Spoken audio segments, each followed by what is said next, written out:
Most coaches and agency owners don't actually know how much to pay people. They usually guess or pay the market rate and then end up with an unprofitable business because they don't know about the 3x rule. By the end of this video, you'll understand exactly how paying people is supposed to make you money back and why the 3x rule exists for profitable hiring.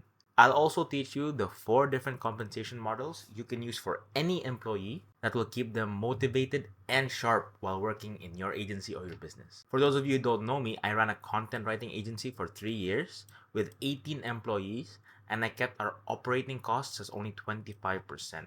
This is me between 2020 and 2023, and my company brought in 125k USD, and our operating costs were only 29,000. So the profit margin was around 75%, operating costs 25%. All this success allowed me to buy a car, buy my own lightsaber, and ultimately paid for many bills at my house with my family. So the 3x rule is pretty simple. An employee must generate at least 3 times their cost. But this is the part that trips most of everyone up. It's not 3 times their salary. It's 3 times their fully loaded costs. That includes the expenses that come with them, like taxes, benefits, software licenses, equipment, and all of it. The breakdown of the 3x is very simple. The first 1x covers his costs in salary. The next 1x covers the business overhead. This keeps the lights on. And the last 1x is your net profit, so you can have a return on the investment and actually bring some money home. Now, applying this rule is the part that most people get wrong, and that's because you have to categorize your hires into 2 types. There's the direct roles for people who directly make you money, like appointment setters or sales rep.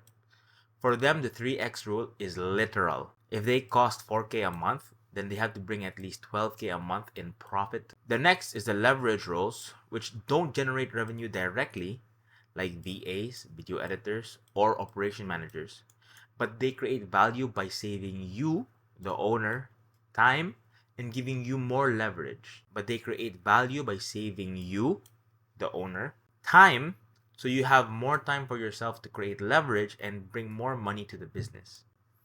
So here's the math.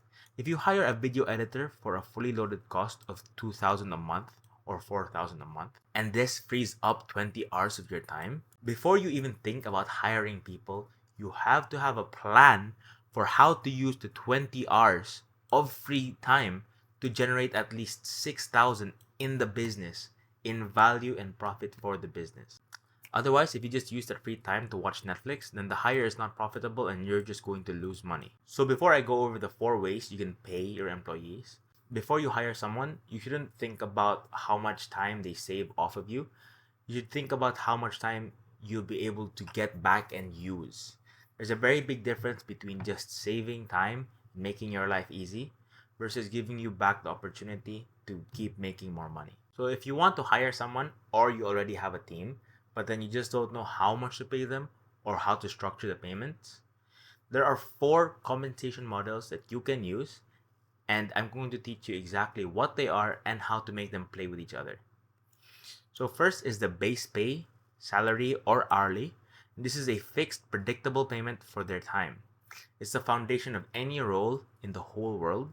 But honestly, if you're remote and you're already hiring someone, I would never dream of paying someone an hourly rate working remote. It's not what I did at my company for 3 years with the 18 employees we hired, with the 60 people we onboarded. We never paid them an hourly rate. We paid them a set salary or money based on performance or an amount based on the deliverables they send over. And the reason why you don't want to pay hourly is because in remote work, trust is the most valuable thing.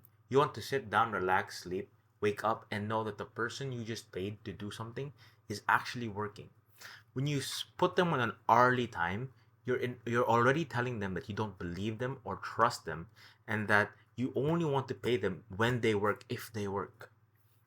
By giving someone a salary, especially for a position where reliability is important, like a VA or a video editor, when you pay them a set amount and you tell them this is what they'll get at the end, they don't have to care or be worried about working hourly. They don't have to think about working at a time. They'll just think about what to do, and they'll be loyal and stable employees with you.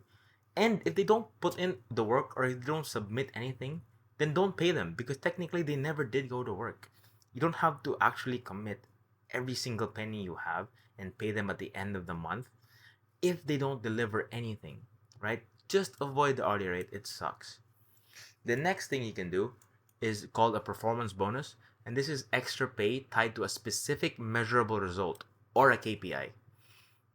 For a setter, it could be a bonus per booked call that shows up. For an editor, it could be a bonus for hitting a video deadline or getting views. And this is the kind of structure that works best on top of base pay. Please, for the love of God, if you don't want people to retire or leave after a month or 2 months and you don't want to keep hiring people, which by the way is an expense when you have to hire people again, onboard them again, teach them again, that's a hidden expense and it's a very well documented hidden expense. If you don't want to do that, have a base pay and just add the performance bonus on top. The third model is a profit share, and this is a small percentage of the company's net profit, not revenue, but profit, and it's usually given at the end of the year. And this aligns your key players with the overall health of your business. It makes them think like an owner, like a team with you. The reason why you give this at the end of the year is so people will stay loyal with you for 12 whole months and they'll think about the company for 12 whole months. The last compensation model you can give is equity, and it's literally giving someone a piece of ownership on your company. And I would never, let me be extremely clear, for the 99% of you watching this, maybe 99.9, you should never ever give away equity to your company, and don't even think about it until your business is making like 100K a month. And even then, it's risky because if you want to motivate your key players, profit share is more than enough because they just want to earn more money, right? A profit share already gives them skin in the game without you giving away your company's worth. While it is possible to add complex legal agreements, like making them hit quotas to earn their shares, this adds a ton of legal fees and complexity to what is probably right now a small business for you. So I would 100%, my advice is simple, just steer away from sharing equity 100% of the time. Protect your ownership. So how do we combine all four of these pricing models to the respective team members in your team and in your company? The tier one is for the doers, like the tactical roles. These are VAs, editors, and entry-level setters. They execute specific tasks and they follow a process. And for them, I would just give a base pay and sometimes a performance bonus so you can reward them for their direct measurable output. You'll want to be very careful about how you structure these things because, for example, with video editors, there's really no real way you can give them a great performance bonus that is worth more than the base pay while still keeping them motivated. For the VAs, it's even worse because how can you give a VA a performance bonus when usually their tasks are pretty much random? For entry-level setters, it makes sense to have a smaller base pay and then a high performance bonus because their output directly correlates with money for the company, whether it's in calls or more clients. Next is tier 2, and these are the A players in your company. They are operational roles, and they are the key managers or team leads who own an entire process. In other words, they are second in command, and ultimately what you want these guys to do is to be left alone and to still make great decisions for the company and for the business. You want to pay these people with a base pay, a performance bonus, or a profit share. It has to be either or. If you want to keep them until the end of the year, you have to go full profit share, give them something a bit more aggressive, and tell them they'll get it at the end of the year. And the profit share makes them care about the profitability of the entire company, not just their own tasks. A great way to structure profit share without making it feel scary for them, because after all, we are working remotely and legal contracts don't really bind as well, is you can give them a percentage of their profit share early on. So for example, if you're giving them 5% profit share of the business, after 4 months, only give them 2% of that and save the other 4% for at the end of the year. So they can still feel what it's like to be at the end of the year working with you. And they don't have to wait 12 whole anxious months thinking about how much of their money you're holding that they might not be afraid of being able to get. The last tier is for partners, and these are for strategic roles like a customer success manager, a CEO, or even a co-founder. Of course, for co-founders, it's usually equity by default, but for COOs or customer success managers, you want to give them a large profit share, around 8%, 10%, it really depends, so they can have some ownership over the long-term value of the entire business. When you use this framework, hiring someone stops being a guess, and you'll know to the dollar how much you should pay someone based on what they can bring to the company.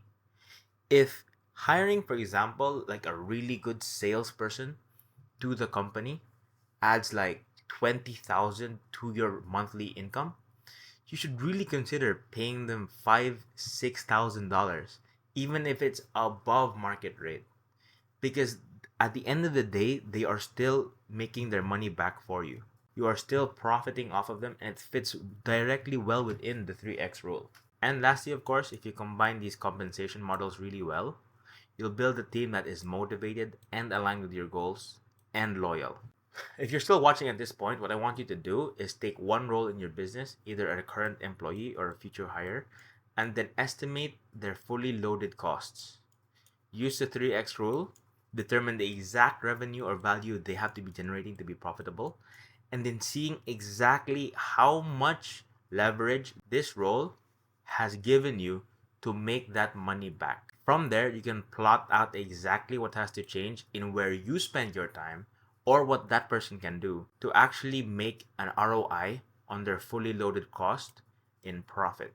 Also, like I said before, training someone new because someone left is a hidden cost, a hidden expense in your business that is highly, highly well documented. And it's a real thing you should look up. So if you do this role thing and you find that a current employee is actually making less than the 3x rule that they're giving you, it might be time to give them a little bit of a raise just so they stay with you for longer. So yeah, if this video helped you at all, I'd really appreciate it if you liked or subscribed. If you have any questions, just send me a DM on Instagram. And outside of that, I hope you have a good day.